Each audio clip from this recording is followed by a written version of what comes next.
Madam ఇప్పుడు ఒక్కొక్కరికి ఒక్కొక్క గోల్స్ ఉంటూ ఉంటాయి. ఒకరికి ఓన్ హౌస్ అదే కోరిక, కావాలి. కోరికలు. డిజైర్స్ ఆ! యాక్చువల్లీ. సో, ఒకరికి ఓన్ హౌస్ కావాలని ఉంటుంది. అవును. కొంతమందికి బ్రాండెడ్ కార్ కావాలని ఉంటుంది. కొంతమందికి నగలు పిచ్చి ఉంటుంది. సో, కొంతమందికి చీరల పిచ్చి కూడా ఉంటుంది. చీరల పిచ్చి కూడా ఉంటుంది. సో, కొంతమందికి అవార్డ్స్ గెలుపొందాలి. మనం నేషనల్ అవార్డ్ ఇట్లా చాలా మందికి ఒక్కొక్క గోల్ ఉంటూ ఉంటుంది. అవును. సో, ఇవన్నీ కావాలి అనుకున్నప్పుడు వీటిని ఎలా మేనిఫెస్ట్ చేయాలంటారు ma'am? So manifestation techniques law of attraction చాలా ఉన్నాయి. ఓకే. బట్ జనరల్ గా కూడా మనం చూసాము అంటే ఇప్పుడు హాలీవుడ్ యాక్టర్స్ కూడా లా ఆఫ్ అట్రాక్షన్ యూస్ చేస్తే వాళ్ళు డబ్బు గణించారనో, లేకపోతే ఫేమ్ వచ్చిందనో, లేకపోతే ఇంకా ఏంటంటే వాళ్ళకి కావాల్సింది వాళ్ళు అట్రాక్ట్ చేశారనో మనం చెప్పుకోవచ్చు అనమాట.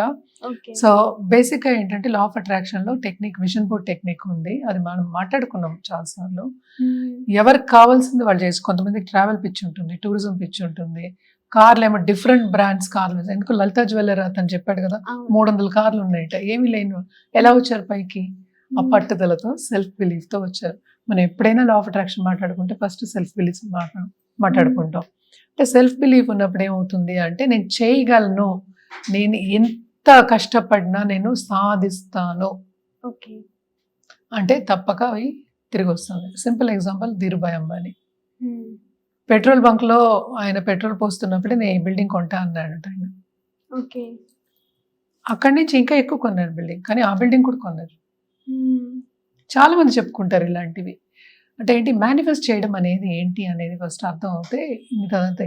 అంటే నువ్వు అనుకున్నది నువ్వు పొందినప్పుడు, లేకపోతే నువ్వు అనుకున్న గోల్ కానీ డిసైర్ కానీ పరిపూర్ణం అయినప్పుడు తప్పక ఏంటంటే నీకు సంతోషం ఉంటుంది. ఎప్పుడైనా మన లా ఆఫ్ అట్రాక్షన్ లో ఫస్ట్ మాట్లాడుకునేది ఏంటంటే బీ హ్యాపీ. ఓకే. దేనికి చేస్తున్నావు ఇవన్నీ? నీకు బ్రాండెడ్ కార్ ఎందుకు అసలు? సింపుల్ క్వశ్చన్ అడగాలంటే. సో నీకు ఎందుకు నగలు పిచ్చి అంటే నువ్వు ఆన్సర్ ఇవ్వగలవా? అంటే నువ్వని కాదు, జనరల్గా నీకెందుకు చీరలు పిచ్చి అంటే నువ్వు ఇవ్వగలవా? ఆన్సర్ ఇవ్వలేవు. సో కొంతమందికి అవార్డ్స్ కావాలనుకుంటారు, నేను ఎక్కడికి వెళ్ళి నెగ్గాలి. అలాగే నేను ఒక షెఫ్ని మీట్ అయ్యాను, ఆయన ఫుల్ కోట్ అంతా అవే మెడల్సే ఉంటాయి. నాకు ఇంకా కావాలి, 100 కావాలంటాడు. ఇక ప్లేస్ లేదు కోట్లో, కాదు నాకు ఇంకా కావాలి. సో తప్పక అవుతుందండి అని చెప్పొస్తాం. అంటే ఏంటి, ఏది ఎవరికి కావాలో వాళ్ళకే తెలుసు. కరెక్ట్. సో వాళ్ళకి తెలిసినప్పుడు ఆ కోరిక యూనివర్స్ పుట్టించింది నీలో. అంటే ఏంటి, అది పరిపూర్ణం చేసుకోవడానికే పుట్టించింది డిజైర్. సో దానికి కొన్ని స్టెప్స్ మనం తీసుకోవాలి. అంటే ఏంటి, మనం ఇక్కడ కూర్చుని నువ్వు రా అంటే వస్తుందా? రా అంటే రాదు. మన పిల్లలే రారు, నువ్వు రా అంటే రారు. సో దానికి కొన్ని స్టెప్స్ తీసుకోవాలి, కొంత అవస్థ పడాలి, కొంత కింద పడి లేవాలి, ఇవన్నీ ఉంటాయి. మనం రీసెంట్గా కూడా చూసాం రామేశ్వరం కెఫే గురించి. లేడీ ఏమో అది తీసేసి 18,000 కోట్లు అంటే ఇప్పుడు సాధించింది. నువ్వు స్టార్ట్ చేసినప్పుడు నువ్వు 18,000 కోట్లు అవుతుందని స్టార్ట్ చేయవు. నీకు ఏం కావాలి అని సాధిద్దామని వెళ్తావు. ఏదో వస్తుందో అది సరే యూనివర్స్ ఇస్తుంది, నేను అన్నాక బ్రహ్మాండే బదులై ఇస్తుంది, తప్పక ఇస్తారు.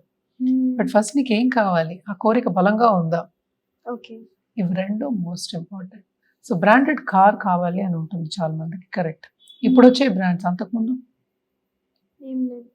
సింపుల్. సో ఎప్పటికైనా అప్పటి నుంచి మేనిఫెస్ట్ చేస్తున్నారు అందరూ. కరెక్ట్. సో మేనిఫెస్ట్ అనేది ఏంటంటే దృఢ సంకల్పం ఉన్నప్పుడు తప్పక మనకి ఏంటంటే పరిపూర్ణం అవుతుంది.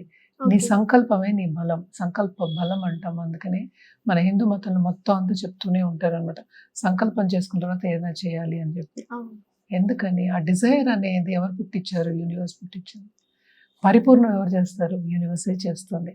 కానీ నేను చీకట్లో ఏమో దీపం పెట్టినట్టు, దీపం అంటే వెలుగు, అది యూనివర్స్ ఇస్తుంది నాకు వెలుగు. కానీ చీకట్లో నేనే కదా దీపం పెడుతున్నాను ఇక్కడ. ఆ దీపం నేను పెట్టనంటే ఎట్లా? ఎందుకు చెప్పాను ఈ అనాలజీ కూడాను? బికాస్ మనకి కోరిక ఉంది, ఎలా పరిపూర్ణం అవుతుందో మనకి తెలియదు. మనము ఎంతో కొంత చేయాలి, ఎంతో కొంత కాదు, పరిపూర్ణం మొత్తం చేయాలి. ఆ డిజైర్ అయ్యే వరకు చేయాలి. కొంతమందికి 3 రోజులు అవ్వచ్చు, కొంతమందికి 10 రోజులు అవ్వచ్చు, కొంతమందికి సంవత్సరాలు పట్టవచ్చు. Still you should not lose focus. ఎప్పటికైనా మనం అదే చెప్తాం, ఫోకస్ ఆన్ యువర్ గోల్స్. ఇప్పుడు మన కంపెనీస్ ఉన్నాయి, వాళ్ళ క్వార్టర్లీ వస్తాయి అనమాట, balance sheets, yearly balance sheet. వాళ్ళు ముందే చెప్తారు మేము ఇంత గ్రోత్ ఉండాలి అనుకుంటారు. ఏంటది? మేనిఫెస్టేషనే కదా, గోల్ పెట్టుకోవడం అనేది. సో అది అవుతుంది కొన్నిసార్లు, కొన్నిసార్లు అవ్వదు. కొన్నిసార్లు కింద పడతాం, లేస్తాం. అవును. అందుకని కింద పడిన తర్వాత నేను కూర్చుంటానంటే అవ్వదు కదా. సో లేచి నడిచినప్పుడు తప్పక ఏంటంటే యూనివర్స్ మనకు కావాల్సింది మనకి ఇస్తుంది. సో దీనికి విషన్ బోర్డ్ అనేది బాగా ఉపయోగం అవుతుంది, ఓకే. స్క్రైబింగ్ ఉపయోగం అవుతుంది, అఫర్మేషన్స్ ఉపయోగం అవుతాయి, డైలీ జర్నలింగ్ అనేది ఉపయోగం అవుతుంది. అండ్ ఆల్సో ఏంటంటే మార్నింగ్ లేచినప్పుడు మనం మెడిటేషన్ చేసుకున్నా లేకపోతే ఒక 5 minutes విజువలైజేషన్ చేసుకున్నా కూడా అవుతుంది. సో చాలా మందికి విజువలైజేషన్ కోచెస్ కూడా ఉంటారు. ఓకే. అంటే ఒక లెవెల్ వచ్చిన వాళ్ళకి, ఇప్పుడు CEO లెవెల్ కానీ లేకపోతే ఒక పెద్ద లెవెల్ వచ్చిన వాళ్ళకి కోచెస్ కూడా ఉంటారు అనమాట.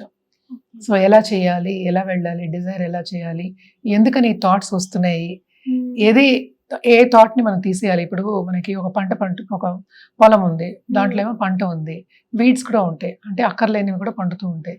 వీడ్స్ అంటాం. వీడ్స్ అంటే ఏంటి, మనకి ఇప్పుడు పాడి పండుతుంది, దాంట్లో ఏమో గడ్డి ఉండొచ్చు, అది తీస్తే కానీ ఆ పాడి పైకి రాదు.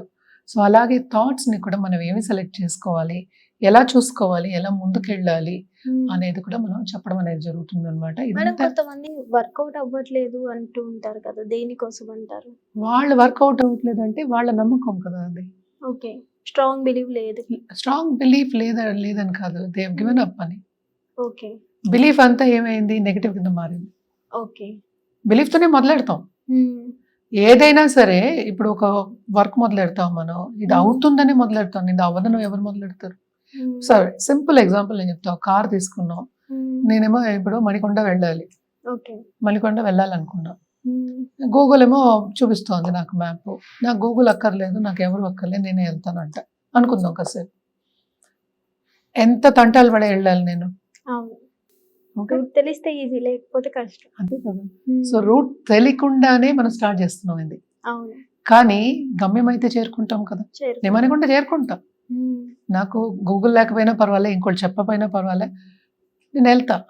తంటాలు పడైనా అక్కడక్కడ ఆపి కొంచెం లేట్ అవుతుంది తప్ప వెళ్ళడం అయితే ఖాయం. ఖాయం కదా, పట్టుదల ఉంటే. అదే నీకు నమ్మకం లేదు, నేను వెళ్ళలేనంటే ఏం చేస్తావు? వెనక్కి తిరిగి వస్తూ వెళ్ళకపోవచ్చు, ఇంకా బద్ధకం, ఇంకా అవ్వదు, అంతే పని. అదే నువ్వు అడిగిన ప్రశ్నకి అదే ఆన్సర్. ఏదైనా సరే నమ్మకంతోనే మనం మొదలెడతాం, మధ్యలో నమ్మకం కోల్పోయినప్పుడే మనకి నెగిటివ్ థాట్స్ వస్తాయి. నెగిటివ్ థాట్స్ వచ్చినప్పుడే మనకి ఏంటంటే ఏం అవ్వట్లేదు అనుకుంటాం, ఇది వర్కౌట్ అవ్వట్లేదు అనుకుంటాం.